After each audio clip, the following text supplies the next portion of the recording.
Hello, world. Welcome to another week of Golf Subpar. Colt Knost and Drew Stoltz. And Sleaze, we just had the Memorial, one of the best golf courses on the PGA Tour, but that was not the highlight of the week or the low light of the week. Our man Jon Rahm, unbelievable, was playing some of the best golf of his life, just dominating an incredible field around Muirfield Village. And then Saturday, taps in for a little final round 64. We find out he tested positive for COVID before the round. Yeah, after the last 2 years, I'm pretty sure Rahm's going to have PTSD walking off that 18th green. Last year, he got the penalty with the ball moving. This year, they come out and they tell him on the 18th green, by the way, that, hey, dude, you have COVID. You're going to have to WD. Of all the things that took place, all right, we can get into all the vaccine stuff, all the different stuff. But at the end of the day, the protocol, the rules that they put in place, if you test positive for COVID during the tournament, you got to WD. That's the rule. That stinks. It sucks. It sucks for Rahm. It sucks for his caddy. It sucks for everybody.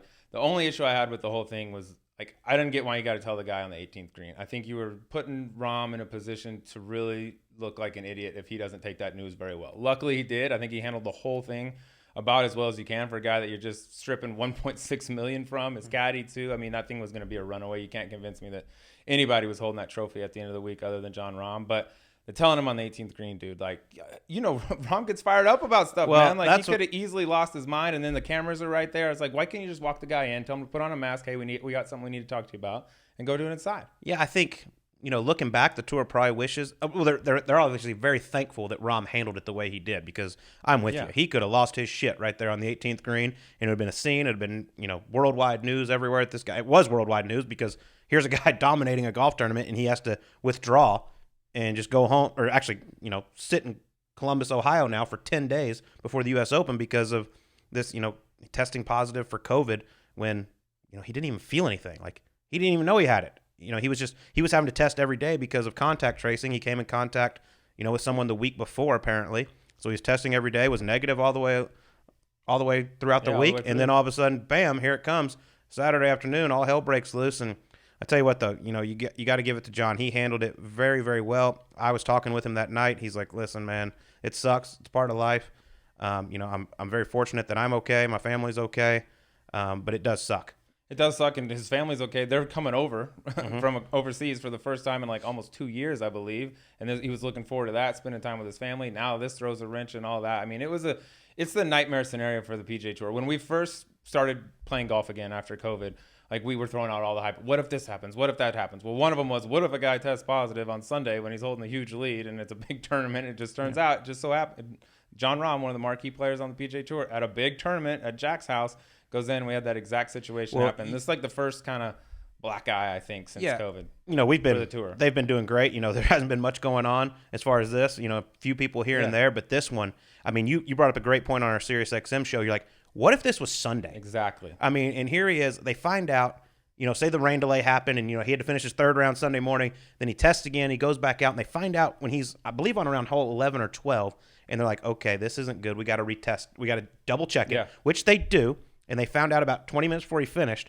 Like, what then? Do they come get him on 16, 17 green and be like, hey, bud, you tested positive. You're out of here. Go ahead. And you got a 100-shot lead? Go ahead and finish this thing up. You're up by 8, but once you're done, you got a WD. But go ahead and celebrate and do all this stuff. I mean, that's the only, like, I guess if you want to look glass half full, that it didn't happen on Sunday. Because I don't know what you do. I mean, if you're the PGA Tour, you know that's going to be the absolute worst case scenario. Do you let the guy finish? I don't think you can. If it comes out that, hey, you knowingly let a guy walk around and finish the tournament with COVID, like the uproar from that and the backlash from that would outweigh the black eye that you'd get from, you know, letting Jon Rahm finish it. I mean, that's the huge question mark, is what if it was the final round? But what happens going forward? Do you think now other players have seen this? Like, I know the players were involved with all the decision making leading up to, you know, resumption of play and all that. Do you think they address it now and try to? Because people were saying, hey, let him play as a single. Let him play one group behind. Wear a mask. Do whatever. Don't go around anyone. Do you think there's any sort of, like, workaround for that? I don't think there's any way they could let him play. Like, I was all for, like, hey, let's test him again, see if he can get a couple negatives before he tees off. But, you know, you have to have that 24-hour window. I think there'll be some adjustments made, but I don't think you can let a guy out there playing that is currently positive for COVID-19. Like, it's just, I mean, granted, no one's probably going to be around him. Yeah. But I just don't think you can take that risk and let him play. But I do think they're going to look at this and be like, okay, what can we do to make this, better going forward in case this does happen again. Yeah, I don't know what it is. And realistically, could Rahm have played by himself with with not come in contact with anyone else, all that? Maybe you get around and do that so it doesn't look terrible what you're doing. But like the reality is that's been the rule from day one. This has happened. Other guys have had to WD earlier in the week. We haven't really seen it on Saturday after a third round.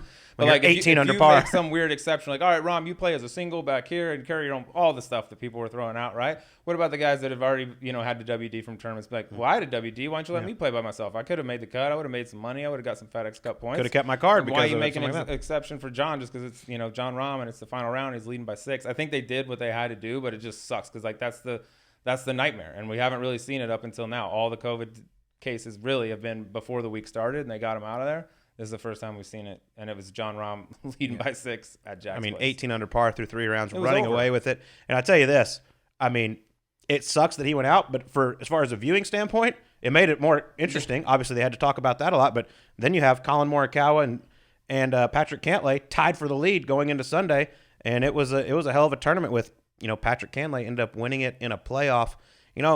I asked you this earlier today. I had a problem with what happened in the playoff. And I don't think it got talked about enough. So Colin Morikawa hits it right down the middle of the fairway. First off, regulation is over. Okay, we're going to a playoff. Well, they got that massive downpour right before when they were on 17. They stopped play for a second. Then it rained some more. Hammered. And then they go to the playoff. Well, why not say, you know what, guys, we just got a shit ton of rain in a very quick time. We're gonna let y'all play it up in the fairway because he hit that drive down the middle of the fairway and it landed and it bounced backwards. And I go, that's about to be a problem. And then they get up there, and there's Dottie Pepper saying there's mud all over this golf ball. And it was on the front, and she's like, in my experience, when you got it on the front, it nosedives. And that's exactly what happened. He hit one, fell out of the sky, goes up, ends up making bogey. Patrick Cantlay makes a par and gets the job done. I thought that was – now, I've been told, like, you can't change it because the play's already started, but in my opinion, that's absolutely ridiculous because – we're at sudden death now. A whole new thing started. I thought that was a big whiff. There's no more field. There's 2 guys. You don't have to protect the field. It's like if 2 guys, maybe you propose it to the 2 guys, hey, do you want to play it up? I don't know. It makes all the sense in the world to me that in that situation, hey, it just dumped for however many minutes it did. The golf course has changed a little bit. Do you guys want to play it up? If they're both like, yeah, let's just play it up. Are you cool with it? Yeah. All right, then do it. Totally agree. So, because at this point, you don't got to worry about anybody else. It's just 2 guys. But that shot Colin hits, like from the best iron player legitimately, statistically, in the world. He hit that shot. Now, I thought the shot tracker was off or well, he just started laughing when he hit it. It was like a top spin forehand. I was like, you can't get a ball to knuckle like that. Obviously, it hurt a little more since I was all over Colin Morikawa last week. We'll get to that later. But congratulations to Patrick Cantlay. Wins once again at Jack's place. Hadn't been in the best form coming in, but something about that place brings out the best in him. And look out heading into Torrey Pines. Yeah, just a matter of time for Patrick. He's one of those guys that you can bank on, and it's been a little bit of a downstretch for him, mostly with the putter, which is strange because he's normally rock solid on the greens. But he's one of those guys that see a couple bad weeks, like whatever. It's Tell you what though, look out for our man John Rahm around Torrey Pines. He already likes the place. Now he's got a little more of a chip on his shoulder. Look out. Well, I say before, pissed off Spaniard, dangerous Spaniard. There ain't nothing he wants to do more than go up to Torrey and win that thing. All right. Well, we got a very special interview this week. Our guy, HV3, Harold Varner, one of the biggest personalities on the PGA Tour, sat down with us in Charlotte a few weeks ago. Oh, what a blast, dude. I mean, if you're like, he's one of those guys, I feel like we say it a lot, but like, want to sit down and grab a beer with a tour player? He'd be one. He's one of those guys that I think he's a lot like Andres, and you can see it kind of come out in the interview a little bit. Andres Gonzalez, just always positive, never taking the negative approach. Oh, something bad happens, like he bounces back. He doesn't dwell on the negative. He's always a glass half full guy, and he's infectious. It's fun to be around when he's in the room. He is. All right, well, let's get to it. Here's Harold Varner on Golf Subpar. All right, before we get to HV3, I want to tell you about our friends at TaylorMade. Sleaze, every tour pro on earth swears by urethane golf balls, and there are plenty of expensive options for tour golf balls for those that want it. And that's why we got the TaylorMade Tour Response. Sleaze, this golf ball is unbelievable, and the best part is it doesn't cost as much as all the others. Of course, dude. Tour Response is a tour quality ball that doesn't cost as much as other tour balls. I'm sick of going in, firing off a couple sleeves into the Dez, into the weeds, whatever, going in, paying a Grizz for more golf balls. If you're tired of doing that too, get you the Tour Response. It's a 3-piece urethane golf ball that's easy to compress, that's nice, and easy to launch, easy to play with, delivers the type of spin that tour players would love in a ball that's designed for you, Colt. Sounds incredible. Launches high, goes far, spins a lot, and it costs less. What else do you need? All right, well, try TaylorMade Tour Response. Swear by it, not at it. That's promo code SubparTM. Go pick you up the Tour Response golf ball from TaylorMade. Now here's Harold Varner III on Golf Subpar. Want to bring it in? Hey guys, we're on. I don't even know the name of your podcast. Hey guys, we're on Subpar. There it is. There it is. Pro shit. All right. We got a man of many talents with us here today. He's the 81st ranked player in the world. I didn't know that. You do now. Thanks for the update. Yeah.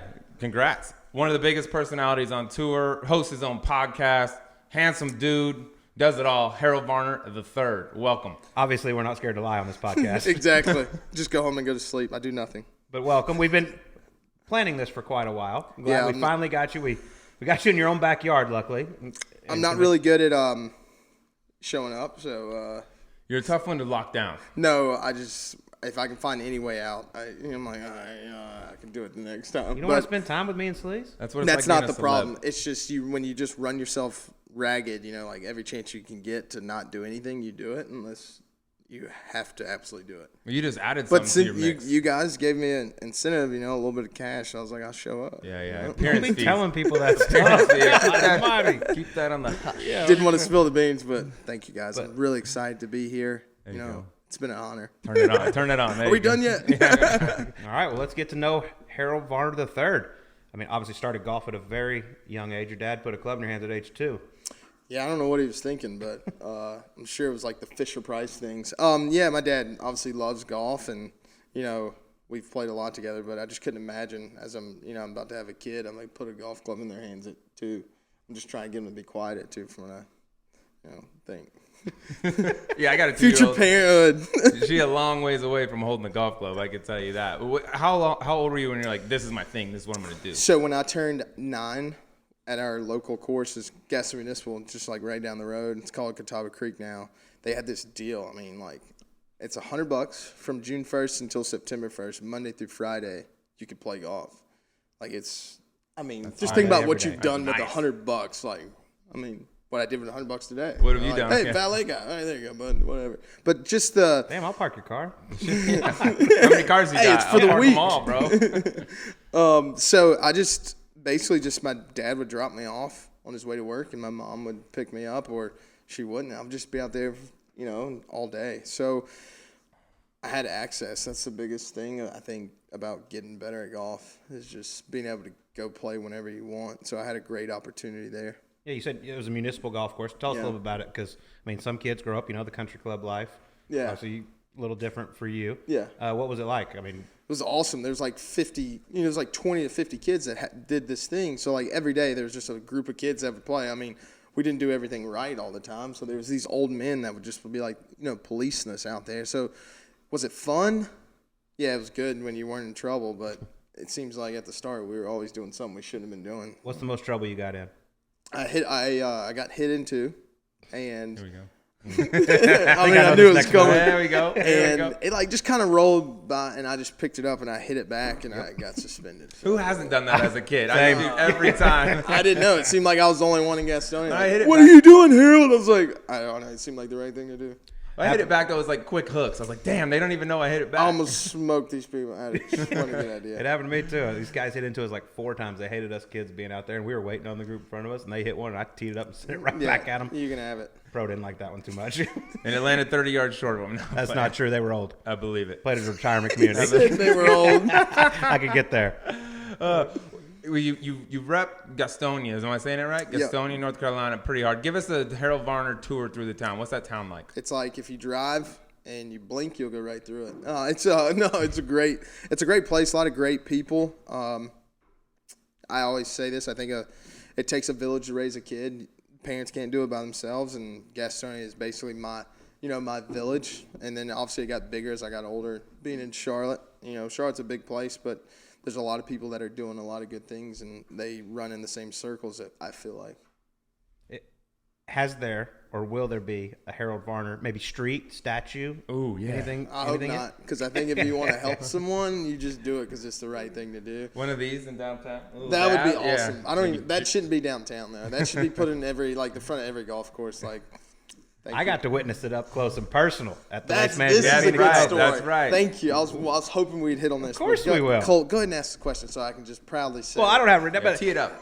I got paired with Harold Varner. We're skipping a lot of steps. No, actually, Colt, let me ask you, Colt, do you you remember what happened at the Waste Management the year that the Panthers were running over everyone? I mean, everyone.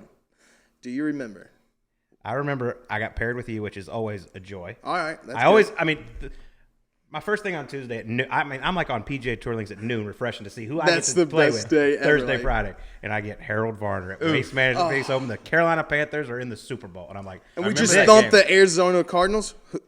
Who was that? Actually, he's Just a Bronco thumped guy. him. they get the one team you don't want to talk about, but it's all right. We'll leave that alone for now. Well, we All right. thumped them the week before. I went to the game, and I just will never forget like how excited I was the Panthers were going to be. You're going to get the end of this one. I hate you. Whatever. Keep going. You're gonna get the opportunity. I remember we're teeing off. Like either last off. Somehow we were going to make it on 16 in the afternoon, but there was a frost delay. It was something. Either we were first off, or we were like last off, teeing off of 1, and there was a frost delay. So by the time we get to 16, everyone was just going to be super drunk. So I'm telling Colt, I'm like walking off the first tee. I'm like, dude, I'm going to birdie. I'm going to birdie 16. I mean, for sure it's going to happen. And he's like laughing. He's like been on tour forever. I'm like, dude, I'm just telling you, I'm going to dab everywhere. This was your first time. Oh right? yeah, Phoenix I Open. couldn't wait. Like literally, I had this plan in my head. I'm gonna put on this jersey. I'm gonna do this, and I remember the jersey didn't come in. I was like, well, since we beat the Cardinals, I'm gonna dab them even harder. Whatever. And we get to 16, and I'll never forget this. We're sitting there, and I'm like, this pin's in the back. It's like I remember it's like 178 yards. I'm like, whatever. I'm hitting 7. I'm going to try to hold this if I can. But if you don't hold it, you're making double. It's the one pin you don't go at on the screen. Most dudes are like And my dump it 40 caddy's- feet, yeah. 2 putt. Gosh. And my caddy's like, we're just going to hit the 8 and we'll just put it up to it. I hit this 8 iron and it was like 30 feet short. I about cried. I was so mad at everyone. I didn't say a word to anyone. Walked, just miserable. Everyone's yelling. I'm like, I'm going to make this. I'm going to make this. And we get up there, and I'm just, like, smiling. I'm like, but in my head, all I can think about is this putt going in. I should try this more often. But I get up there, and I read it. Haven't said a word to my caddy other than, like, thanks for watching my ball, whatever. And this, literally, when this putt was from, like, me to that camera, it was going in. I couldn't wait. I should have just danced when I saw this. I should have done it then. But I remember, Susan, when I saw Colt just, like, Drop his head. Oh my God, God damn it. Yeah. It was awesome. It was the greatest thing. Not the greatest thing I've ever done on tour, but it might be number 1 on my list. I remember you almost Doesn't got pay the whiplash bills. with the dab. I missed the cut, but whatever. Whatever. You birdied 16 though. You're one of the guys that like embraces that environment. You love that. If there were more, if every hole on PGA Tour was like that, you think it'd be world number 1, maybe 2. I'd be close. Yeah, you'd be there, like huh? my chances. Yeah. It's just golf's such a traditional sport. I think we're going to do a good job of bringing both together. I think there's a lot of courses that need stuff like that to happen to make it where people go out and watch. So I'm all for it. I think kids are way more into that than people. Like I could only imagine 20 years from now, like being a parent, taking a kid out there at like 10. That just ain't the place for a 10-year-old. He's going to grow up in like an hour. Yeah. What was that, Daddy? So, do you want to just focus on that Thursday shot, or do you want to talk about Friday shot at all? No, Friday doesn't matter. No, we'll go to Friday. The jersey came in. Go ahead, Colt. Tell us. Jersey came in. We get there on Friday.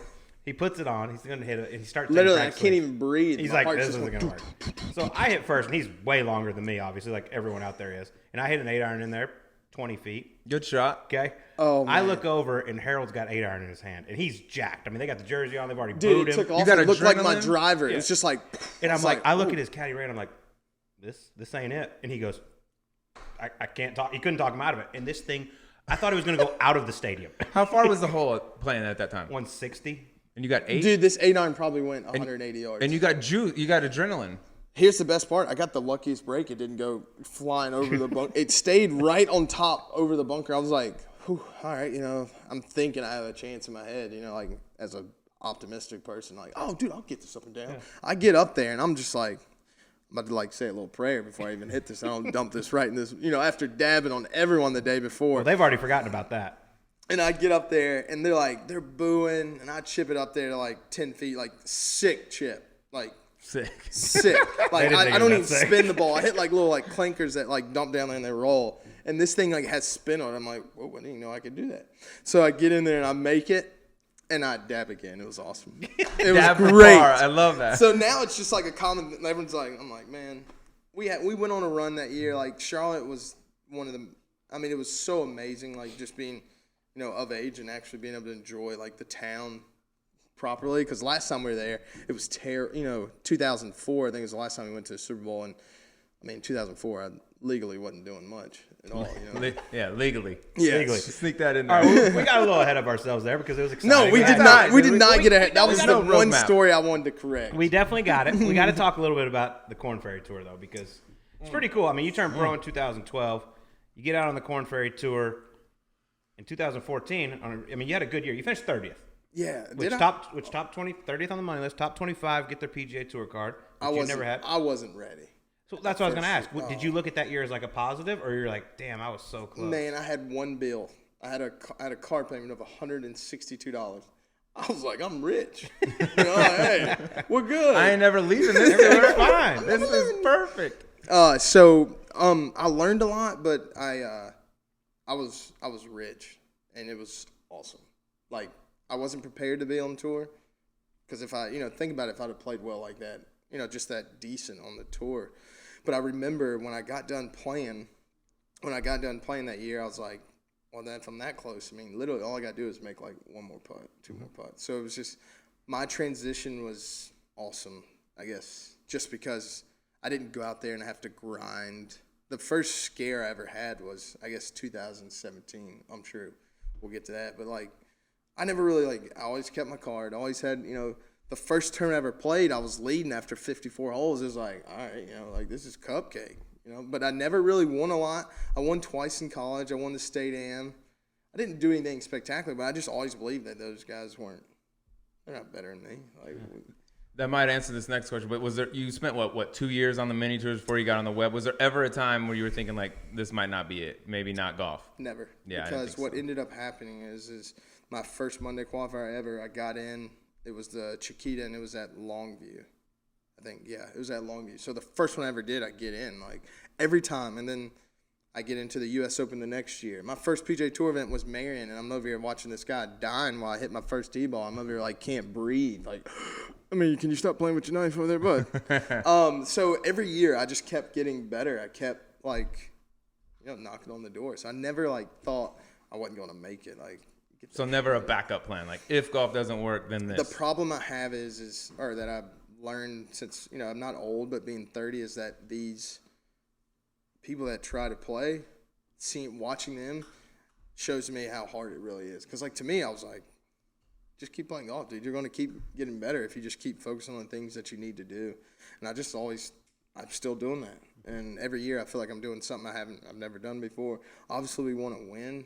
But those Corn Ferry, I wonder what the stat is of people not making it versus that step foot that get status on tour. How long are they on the Corn Ferry Tour? I just would love to know that stat of just how, what that number. And for me, 2 years, I was like, all right, it seemed like a long time. But that second year you made the jump. I mean, 2015, your life changed when you earned your PGA Tour card. But I got to know, because you finished 25th out of 25. What was that last week like? I mean, it was awesome. I can tell you what happened. Not awesome. Well, that's the most popular human on the earth. No, hold on though. No, because when we go play those playoff events, it's set up so much harder than a Corn Ferry, a regular Corn Ferry event, except Victoria National. Mm-hmm. I mean, you're going to places where if I just hit it solid, I'm gonna kill everybody. All I gotta do is putt decent. And you only have to do it twice. So I knew, I was like, I'm playing decent, but I remember I hit it over the green on 17 at Pumpkin Ridge, and I got it up and down. So when I finished, this is pretty funny. I get down, I teed off early. I'm catching a red eye of the night, so I'm packing my clothes up, and I'm 27th. I'm like, I'll just go back to the course just in case I do make it. Next thing I get there, I'm 26th. I'm like, man, what are these guys doing? So did you think you were done when you finished? You weren't? I thought I was in, but I thought it was going to swing. Cody Gribble was playing really well. I think he was in the top 10, and he was moving up. And I just remember I was like, I'm going to get my card in regardless. What you talking about? 4 events to finish. You got to have one top 10. So you were thinking you were just going to he was going to get it in the playoffs. I was going to get it either way. I was going to get it in the playoffs. I was going to get it now. Yeah. But I was like, well, I guess I have to be there just in case I do finish 25th. And then I get on the putting green, and I'm 25th, and Dickie Pride's coming down, and I'm like, Nothing can change this. And Dickie Pride just has to win the tournament. He gets to hitting those trees on the right. I'm like, bro, just putt it up there. Lil Dickie. Stop it. Come on, bud. So, and on the way watching this, I'll never forget Hal Tong Lee is on the putting green putting. Like, teed off at like 6 a.m. that morning, putting. I'm like, man, no wonder it took me forever to get here. But Hal Tong Lee's like, he's like, how you doing, Harold? I'm like, good, whatever. He's like, I was like, what do you think? Blah, blah. I was like, well, I think I'm just going to miss. He's like, you'll be fine, Harold. Incredible impersonation of Hal Tong. And I end up getting in, and I come back, and he's like, I told you. Oh, That's incredible. a long, like, 4 hours sweat. You're the only guy in the history that's not like refresh, sitting in their hotel grinding it. When you're good at golf, you don't worry about that because no one can hold you down if you play well. Not the normal, I think, mindset. You should write a book. You could be like Dr. I don't want to Rotella. spill all the beans. This is all common sense, but obviously common is not so common. In my opinion, like that would be an extremely stressful situation, obviously, but you get it done, and I mean, you earn your PGA Tour card. What was like that emotion, like once you realized I'm going to the PGA Tour? It was awesome, but I knew, like, this is pretty cool. I knew that if I didn't play well in the playoffs then, I wasn't going to have any starts. Yeah. So I was just like, I remember some people weren't playing some of the playoff events. I was like, well, giddy up. I'm going to – but here's, so for instance, I've made $169,000 and I've made $180,000 in 2 years, and I still don't even own a house. I don't have many bills, so I'm still rich. I'm still moving. I'm doing good things that I want to do. I want to play golf every day and make money. That's what I'm doing. So, like, if you look at it in that aspect, like, bro, I can afford to eat. I can go to a steakhouse if I want to. There's just things that, like, you do all the time on tour that are like playing any golf for money and you're playing well that you didn't do, like, in college. You're like, I still appreciate, like, tonight I'm going to this place called Steak 48. It's like fire. So good. What time are we going? Yeah. I didn't do the reservation. If you were rich then, what are you now? Wealthy. Yeah. There you go. What does man, have y'all seen the Chris Rock thing when he says he's like he says the N-word a lot, but I couldn't wait to see what you're about to look like. I was like, I've seen a lot of Chris Rock. There's no way this one's making it on. He's like, Shaq, he's wealthy. He's like, I'm just rich. It's so funny. So, no, I just, I see the retirement, and that's a game changer. Pension on the PGA Tour is a nice thing. You go to Steak 48 a lot now. It depends on how much that kid's worth. What you doing? Oh, boy. Good to see you. Got fans everywhere. It depends on, I hear kids are expensive. Yeah, well, I mean, you did just break that news. This is going to air in a couple weeks, but you did break the news today. My bad. I know it's pretty weird with the timing of releasing this thing. It's all good. No, y'all good. can figure that part out. It might not be breaking news when this One drops. of my questions was going to be, because you married Amanda, and I was like, is there going to be a Harold Varner III coming up? And then this morning before we come over here, I'm looking and I'm like, oh, well, you just announced it this morning that you're going to be having a child. Congratulations. Yeah, super pumped. I mean, that's the coolest thing in the world, just seeing kids grow up, and I just don't know what I'm going to do when one of them's mine, like ultimate. I mean, you would understand, like, you as a dad is something I cannot wait to see. If I could do it, bro. If I could do it. I was going to say, a lot of people said the same thing about him. You're going to be fine. Little sleeves. See this video, though, when we find out it's a boy, and Amanda goes, I don't know if I'm ready for an HV4. It is hilarious. But I don't think she'll let me post that one. Is it already inked HV4? Is that he's official? I didn't have much to say on that. Yeah. That's what everyone said, Quattro. No, he's going to go by William. Hey, did you know Liam is short for William? I mean, it makes sense. It makes sense, but no one's ever said I agree with you. That's like Xander and William, Alexander. Maybe like Will, but Liam? Liam sounds European. What's going to be like Liam Nielsen? What is his name? Yeah, Nelson. Was he going to like Taken? He's going to save my life every time. I have a very particular set of Don't skills. compare it to Taken. Yeah, he's doing a lot of cool things now, like saving my life. Yeah, but I saw he's got a fresh pair of J's already waiting on him. I like his chances having some Jordans. I was going to say, we got to talk about this because, I mean, I'm jealous of a lot of things you do, but this is number one on the list. It's being a Jordan brand athlete. It's just the coolest thing ever. Tell us, the first time you spoke to MJ about possibly doing this and what all this has meant to you. It is insanely easy. MJ, texted me. He said, I'd love to have you in the brand. And 2 days later, Harold Varner was in the brand. It's the most non-complicated thing in the world. Like, if MJ wants to help or wants to do something, he's going to do it. And I'm super appreciative to be a part of the brand, but the coolest part is the stuff you get to do with it. Like, people are like, oh, I want, this or blah, blah. Like, obviously I get to do stuff with my foundation, but like, there's kids that are like, hey, can I get some Jordans for some foundation? Yeah, sure. That's the coolest part for me, because at the end of the day, no one's going to remember all the shoes I had. They're going to know, like, man, Harold gave me this shoe and I made X amount of dollars for this. That's where money was.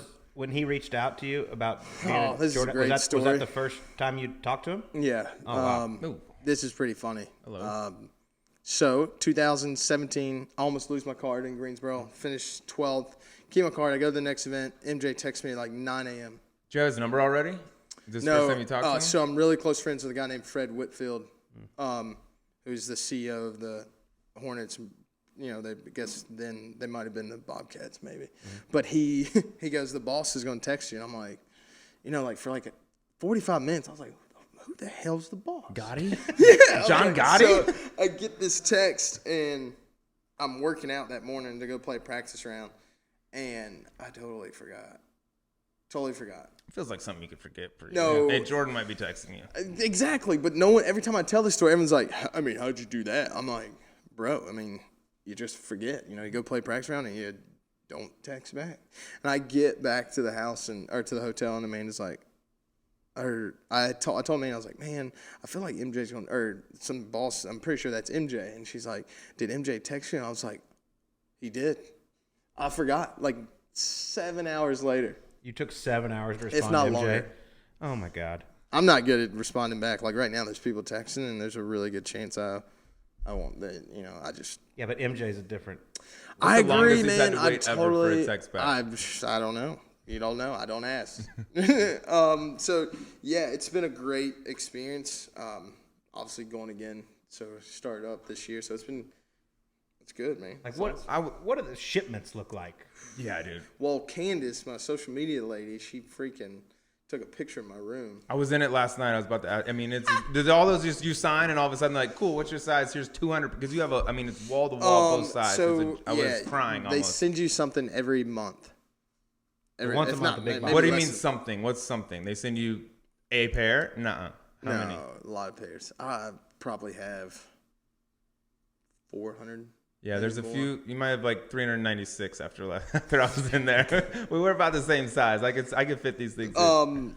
Yeah, it's awesome, man. Who's got more, you or Perez? Perez doesn't give them away. I give them to these kids. Of course. Yeah. That makes it's so dumb. So I do this thing, and this was another good. I take all these pairs that there's some you're just not going to wear. Like I just don't dress like that. So there's some I put in this box. And I take to my high school, this coach, my PE teacher or whatever, and he basically gives it to these kids that like either do something good or whatever, been good all year. I took him up there one time. Well, some guy took him up there, and he said that he called me and he goes, "Dude, I'm getting yelled at by this guy's mom because she thinks he stole him." Oh, no. Like, what world do we live in? You believe that little in your kid. Yeah. Like that little. So I just thought that was very odd. So yeah, it's weird. That's cool. As a kid, I couldn't imagine like doing something good and like, oh, you get a pair of Jordan. That would have been like Christmas times 100 for me. What's your favorite golf pair that you wear and a favorite non-golf pair? So I have a pair of Jordan 3s that are lows. They're so fire. Like, what color are they? Yeah. I got them in black and white. They're sick. They're unbelievable. And then my favorite shoe is I'd say the 10s. Because you can wear them like with shorts. You can wear them with pants. You can wear them with whatever. There's some you're just not going to wear with. Yeah, there was some in that collection last night. I was like, tell me when he wears these. They like fly all kinds of shit. I was like, tell me when Harold puts these on for the first time. I want to see the outfit that this goes with. That's where my wife comes in handy. Yeah. Because I can't even. I must be colorblind. Some of the stuff I put on. I'm like, that looks good. And then right now you got your phone case matching your outfit. Does that change day to day? It depends on how many times I drop it. It's in half right now.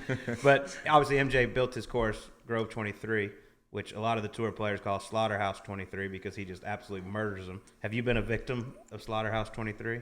I have. Well, one time I wasn't and one time I was.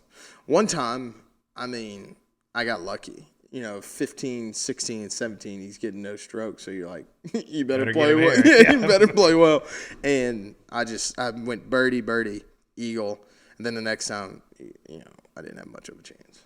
Yeah, he set that thing up pretty nice for his A handicap and the way the course plays. I just got caught up last time. I was going to go eat lunch and then drive to Jacksonville. And one of my best friends that played golf at Auburn, he plays with, like, I go out there to eat, and Ken, who you guys know, Ken's like, Ken goes, you need to go see MJ and then come by and see my dad. So I come by and I see MJ, and MJ's like, he's like, you got your clubs and you got some money? I'm like, well, you pay me, so I got don't care those. if you got clubs. Yeah. So he's like, well, play with me on the next thing. I was like, is it cool if Will plays? He's like, yeah, sure. So I go talk to Ken and his dad. They just got back from Augusta, which is a super cool trip. I think it would be cool to take your dad, and he got to do that, blase, blase. So we go to tee off. We go down one, and Will's just playing like he's nervous. He's freaking out. And this is a grown man. He's 27 years old. And because I just remember the first time I played with MJ, I was like, hey, this is competition. This is awesome. Like, let's get it on. But we get on to the second tee, and MJ's like, there's not going to be any free rolls out here. And he's like, well, same bet, $100 with you. And I bet you Will, I think he shit his pants on the second. Dude, he literally couldn't breathe. He's like, do you understand I'm playing with the GOAT? I was like, I totally do, and you're going to pay him $100 if you don't play well. So he gets up there, and he hits a good drive down number 2, and then he has 70 yards, and I bet you he hit it 20 yards. 20 yards. And I'm like, gosh, dude. I'm guessing he's a pretty decent player. Yeah. He played it all. Yeah, he's really good. He played professional. Yeah. So he's I'm just wondering what's going on. Like, this is like a complete choke. Mm-hmm. So he goes, we get done playing, we're driving back, and I'm like, oh, how was it? Just feeding him some bull. He's so pumped up. And he's wearing a Whoop. Shout out Whoop for the tour. Shout out I don't even wear one, but whatever. He's wearing one, and I guess on those things it shows, like, as soon as you do an activity, whether it's golf or whatever. Yeah. So he gets on there, and his heart rate got up to like 159. Just once MJ showed up. What? That's like what JT's was on 18 at the Players. It was like they got up there. That's him just playing with Mike. How about that? That's awesome. I mean, dude, that's like running a sprint and going to try. I mean, because I knew he's nervous, but I didn't know he's like might pass out.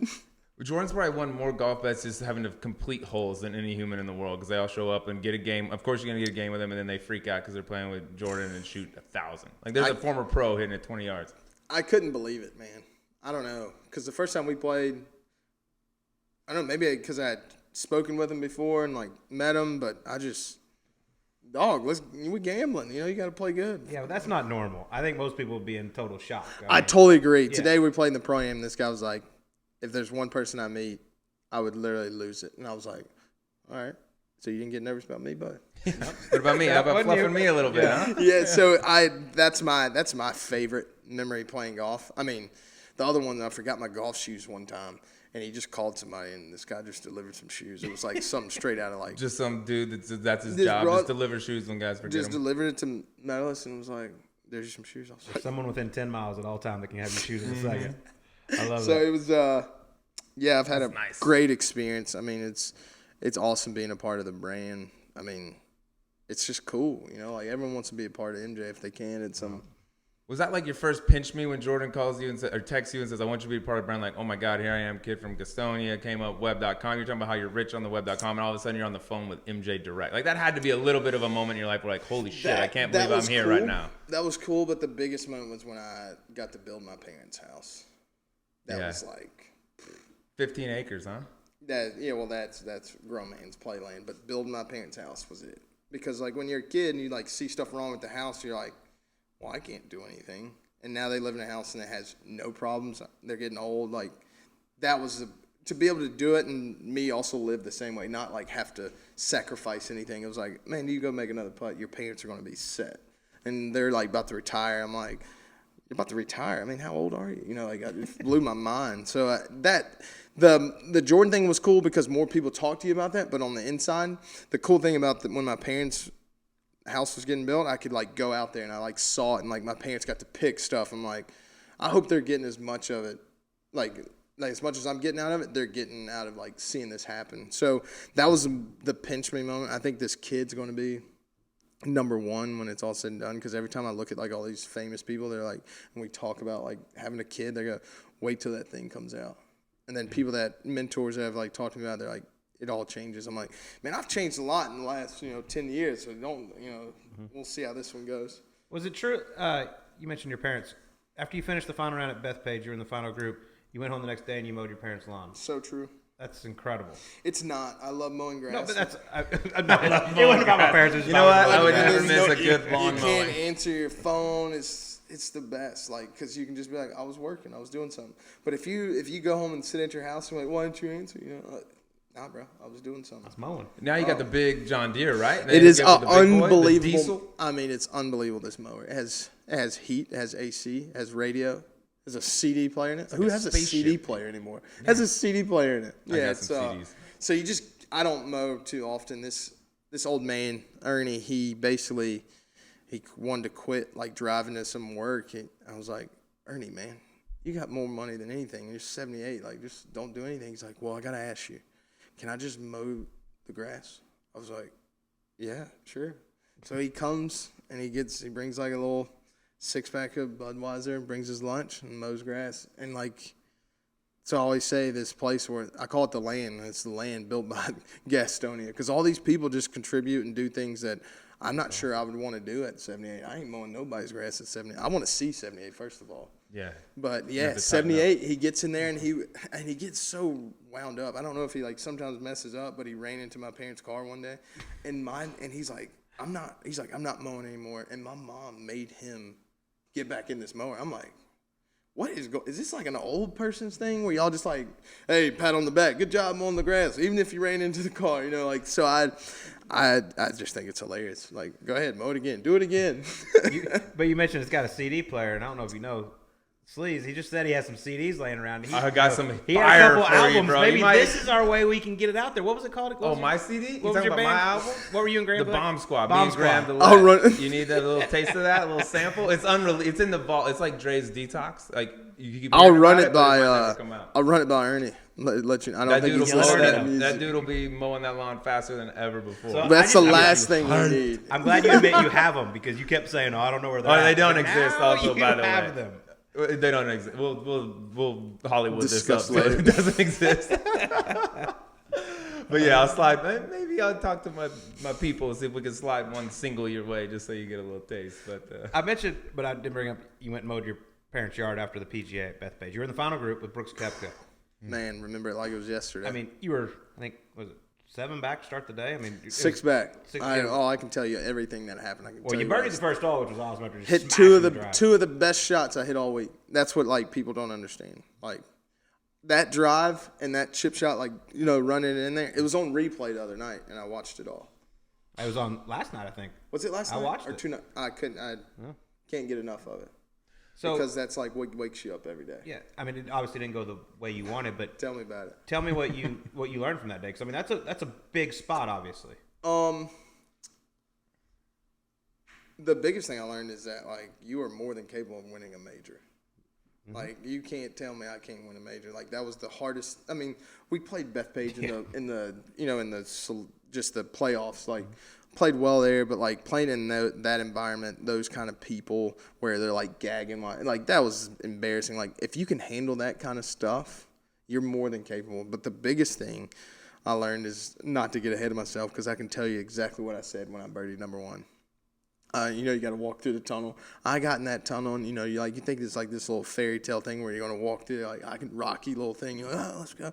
And I was like, I'm gonna win this tournament. And boy, did it win! It couldn't win more the opposite way once I said that. But because everyone says like, don't get ahead of yourself. Like bullshit. Like that is horse crap. Like any job, anything you want to do in life, you don't literally sit there and be like, well, today we're gonna take it by today.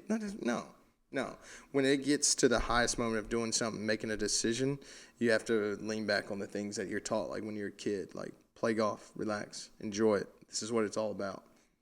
And then That's to be what's honest, so hard. I've birdied the first hole of tournaments before, and I'm writing victory speeches. I'm like 100-1. Like, who should I thank, dude? I got so many. You know what I mean? Like, That's it's just amazing. It's so Who hard should to I do to not thank? get ahead, especially in that. I mean, But dude, I think it's that's the one thing. final Like, you round. listen to sports psychology and stuff nowadays. I mean, it used to be like, oh yeah, you can't do that, you can't do that. Now it's like embrace that you're looking ahead. It's just how you handle it, and how you react to it. Yeah, because and you're going. It's gonna come. yeah, and Yeah, you if- can't not have that happen. It just when I lost that golf ball, whew. I mean, it was like spiraling, like phew, it was like riding a roller coaster. How fast did things Yeah, get going? was it going just? I know, like 100? that's what people don't talk about. You're like, I did all that damage out there, and I bet you it felt like an hour. I got done, I was like, man, what is going on? And then then they started asking me questions about things, and that's how you learn. Like when they ask you questions and you want to not answer it, and you have to do it. You learn a lot about yourself. You learn how to handle things because it's coming again. Like, But I mean, that's the hardest spot. I mean, you're yeah, at exactly. Bethpage. The wind's blowing 25. Yeah, It- I've only it played in couldn't one play other any final. harder. Yeah, I'm only playing in one final group. Ever in, again before. yeah. So I'm sitting there like, like. Let me ask you this. I mean, Brooks wins the golf tournament, but things got going a little sideways for him. Did you learn anything from watching him, or were you just focused on your own thing? At some point after 15 the par 3, I tried to get out of his way. And if I could do it over again, like, you can stay out of someone's way and still play good golf. Like, I'm sitting there, I'm like, I feel like I've never putted before. You're on like a little putt course out there. It's blowing. People are gagging. They're like, I'm like, can you stop, please? Just give me like 1 second. Make it end. Your head's getting heavy. You're like, and you're looking at your caddy and you're like, well, he can't do anything. So, all right, here, let's go. Yeah, it's something that I'll never forget. But at the same time, wouldn't change it for the world other than like, if I would have won, I would have gotten into Augusta, blah, blah, all this.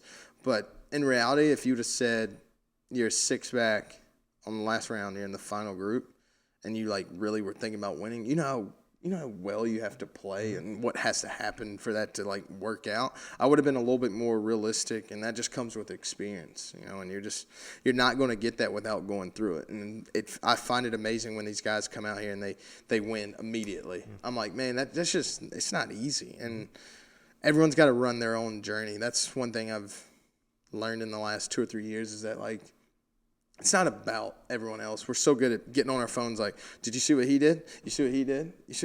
No, I didn't. I didn't. I really don't give a shit what he did. Because if I don't focus on Harold, everyone's going to, you understand, you got to be selfish. You got to be like, hey, this is what I want to do. This is how I want to approach it. And this is what's going to make me successful. And when you first get out there, it's like, did you see what he did? How did he do? I'm like, I don't know yet. I still haven't figured out what I'm doing. And you have to like carry yourself in a way that like, I get where you're coming from, but I'm going to do it this way. This is what I believe in. You got a great head on your shoulders, man. It's impressive. Thank you, Colt. That's the most positive thing you ever told me. I said you a lot Nice. of positive things. Yeah, you want to fire a little E9? No, actually? I think we got to Or you get into wanna one keep now going? because obviously there's another. Obviously, all 3 of us sitting here, we looked up to Tiger Woods. Oh, And- without a doubt. Yeah, I mean, so we got to talk a little bit about your relationship with him. I know you spent quite a bit of time with him. Y'all talk. Tell us a little bit about that because that's something not a lot of people get to do. It is unbelievable.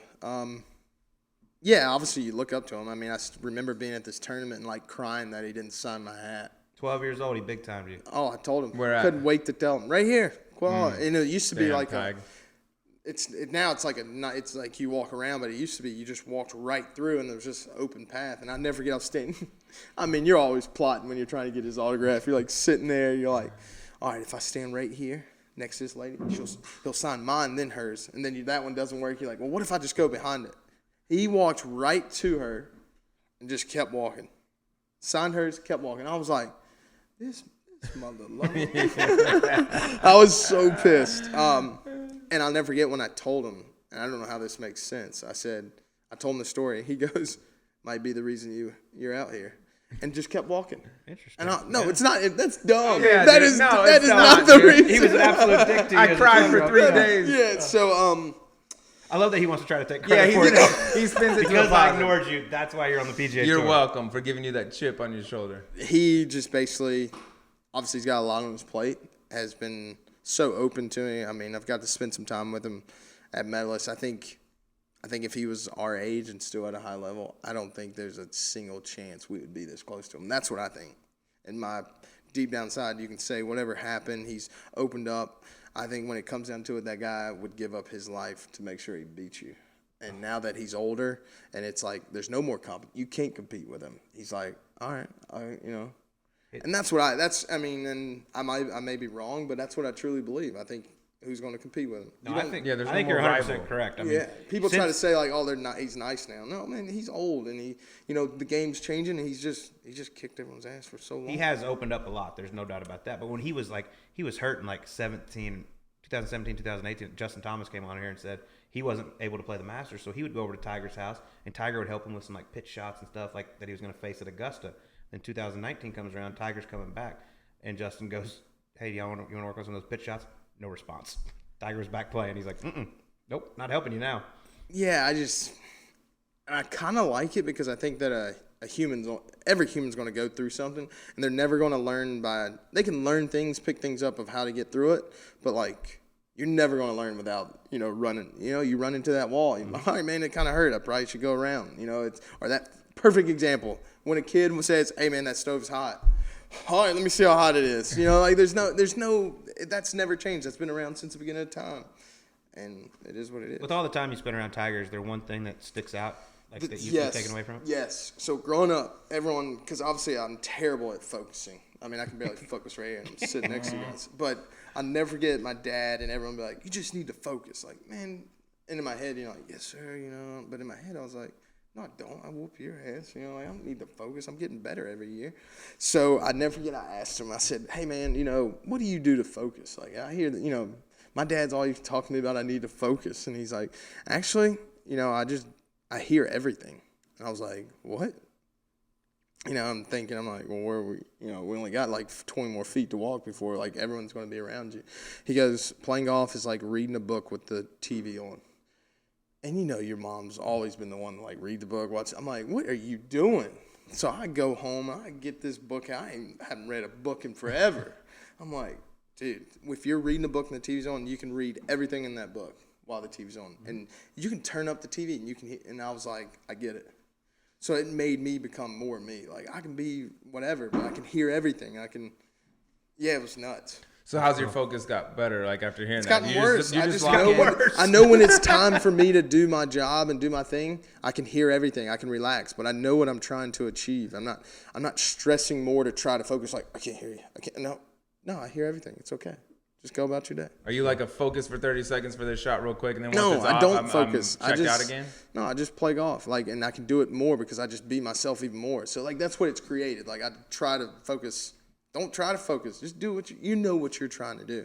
Obviously, I'm a lot better at it than I used to be. So it kind of helps when you like hit a good shot. You're like, all right, I'm a little hyper right now. I'm focusing, because I'm doing good. So it's that was the best thing. I like it. All right, now we can get to the E9. Yes, E9. And Nine we'll quick get questions. you out on the water. What's that? Then he can go be on the boat. I know, man. Yeah, you are get you out killing on my the time. lake. But you know what? Here's what I do have to say. Thank you for having me. I'm out. No, I'm joking with you. Our only person to ever skip out on the E9. All right. I got time for E3. All right, go with the first one. We asked this to everyone. Movie being made about the life of Harold Varner. Who plays you?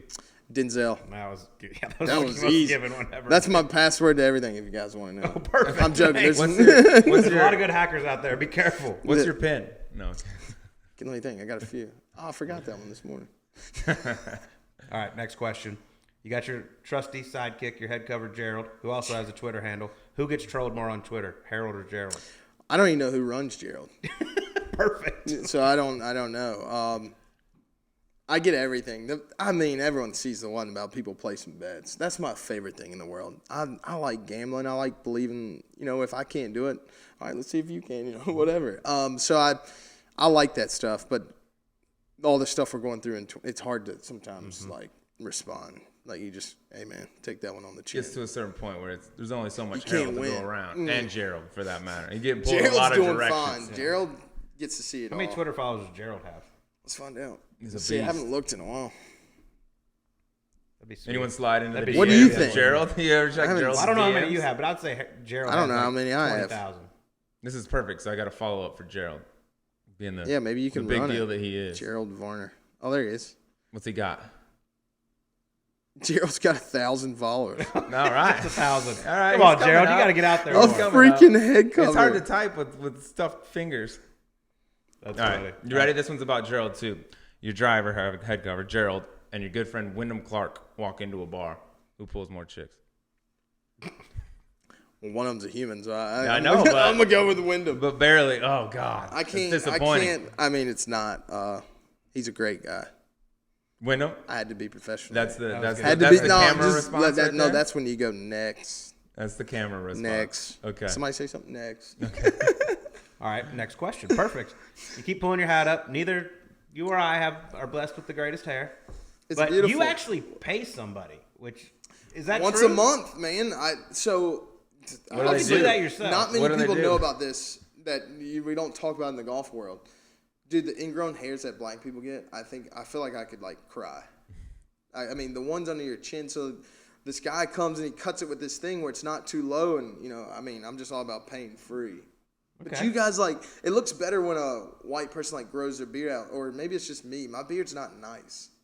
You know what I mean? You look great. I can't grow a beard. Colt would be it's the worth it to appropriate me. person for that. I don't know. I just hate pain, like on my chin. I just hate pain. You used to have back in the day, mini tour days, dude. The flat top with the visor might have been the best look that I've ever seen in golf. Right dude. now. That thing was the like greatest. this tall. Dude, they could do. It was seen awesome. Urlacher. There's ways. Man, I'm not. Could you get it back? No. Because I don't think it would grow that strong. Like, I mean, dude, Not thick enough? back in the day, I had hair that would like. That was a It look. was good. That was How a high look. was it? How high did it go? Oh. I bet you it was at least 4 or 5 inches. Yeah. I When you wore the visor, awarded it It the- wasn't. It wasn't house party, but it was House party, It yeah. was half of that. It Probably. was clean though. And then one day I was like sitting here and there was like I got it. I was like, man, it doesn't look as clean in the front. I was like, man, what's going on?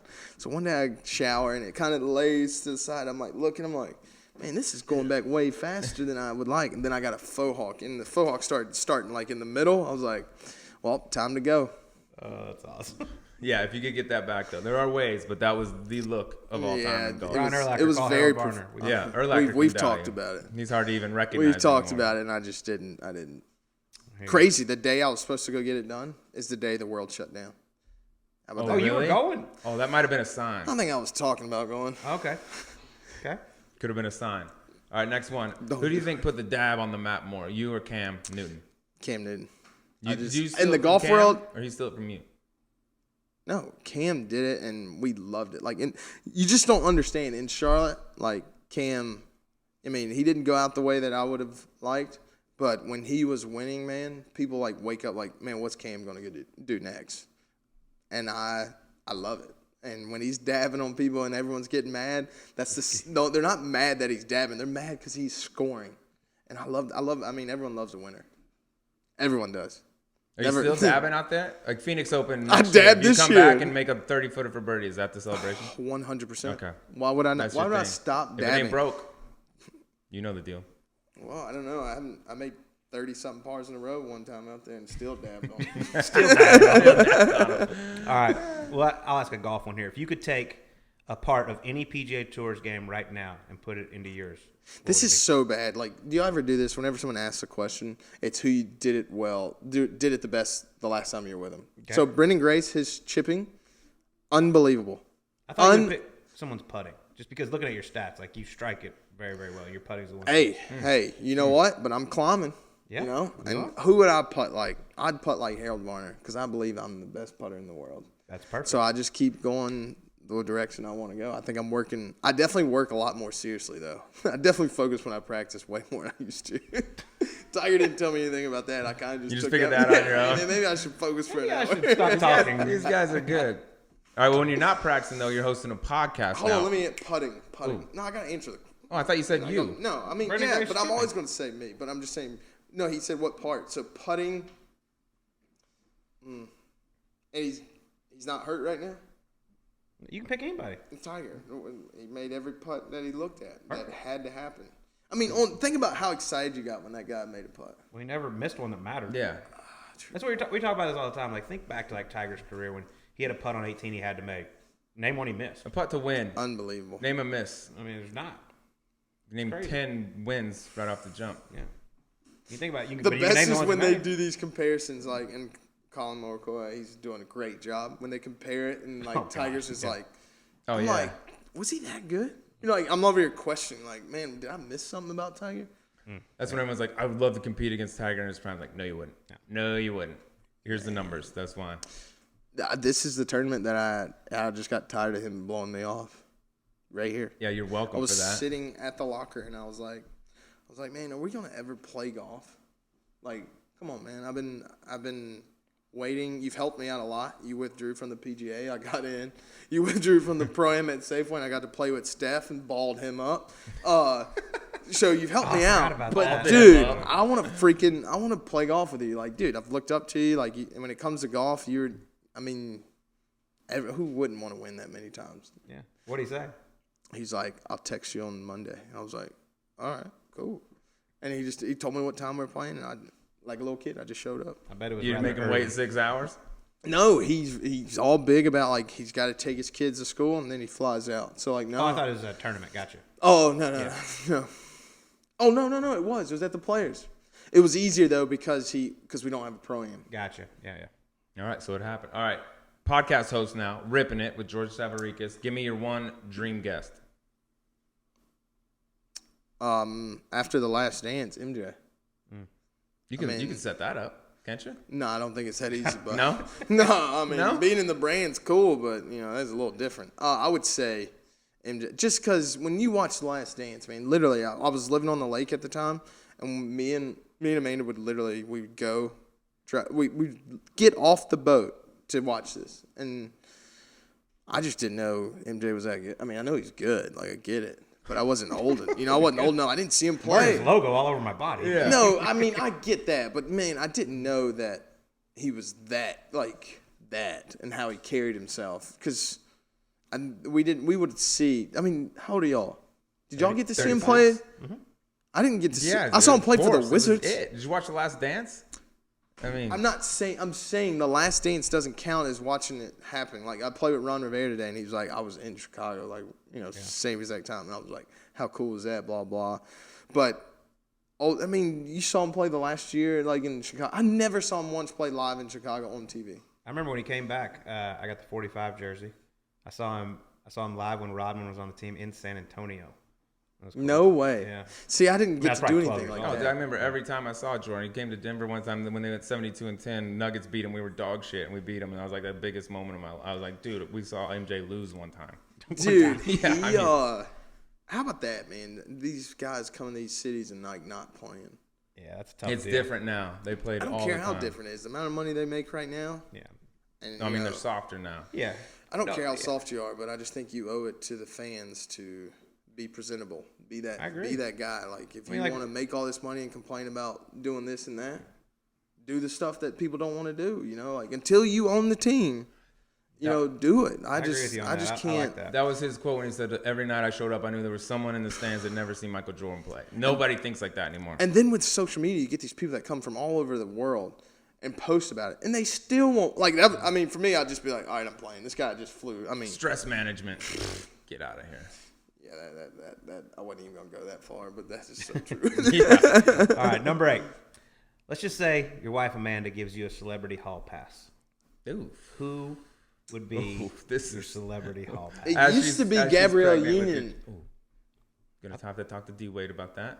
See if I always heard your celebrity crush was Justin Bieber. It is. It is.